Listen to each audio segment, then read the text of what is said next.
Sir, the beer can. Can you hand the beer can to us, please? Police in Fairfax County aren't just on the hunt for those driving drunk. Dude, he is hyped up. Yeah. All right. But now they're entering a new lane Hello.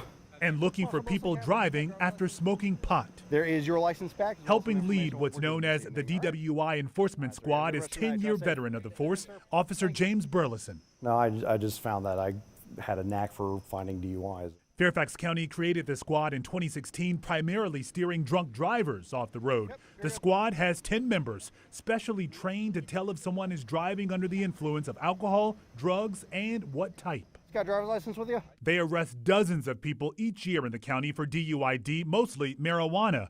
With the use of weed now legal in the Commonwealth, the squad's job just got hazier. Virginia hasn't set any sort of presumptive limit for THC. Which means, unlike the .08 legal limit for alcohol, one hasn't been set yet for weed, and there's no reliable breathalyzer. So while smoking pot and driving is illegal, the officer has to dig deeper to determine if someone is truly impaired because of marijuana in their system. We can't arrest that person just because, well, there's something wrong here, but I can't put my finger on it. Anything to drink tonight? That's why they're training more officers to be like drug recognition experts, determining on the spot if someone is driving high. These days, the smell test doesn't work for officers. It has to be clear. And Officer Burleson says most high drivers make it easy for police by going too slow or, in most cases, speeding. They blow my doors off, and they don't right by me.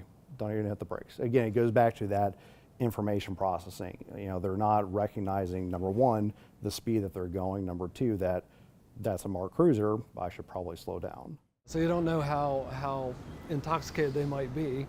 Virginia defense attorney and former prosecutor Todd Stone says this is tricky because a charge of driving under the influence of drugs is only based on an officer's observation and then blood work. You don't have that immediate barometer like you would with alcohol on a breath test, so you have to submit it to a lab, and it can take a couple months before you get some result. Even with the results, Stone says it can still be a challenge because an officer will have to prove the driver was impaired because of that marijuana. It's always been true that the majority of the driving under the influence cases are alcohol cases because it's easier to see that level, to smell the alcohol, and to make the decision to place someone under arrest. Have a good rest of your night. Drive safe. Even with so much gray area to sort out in the courts and the Virginia General Assembly, Officer Burleson hopes his team's presence will make people pause before using pot and getting behind the wheel.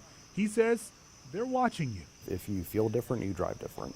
Now, this isn't just happening in Fairfax County. Police departments across Virginia are providing their officers with this additional training. By the way, if you are caught and convicted of driving under the influence of drugs, you could spend months in jail, get fined up to $2,500, and have your driver's license suspended for up to a year.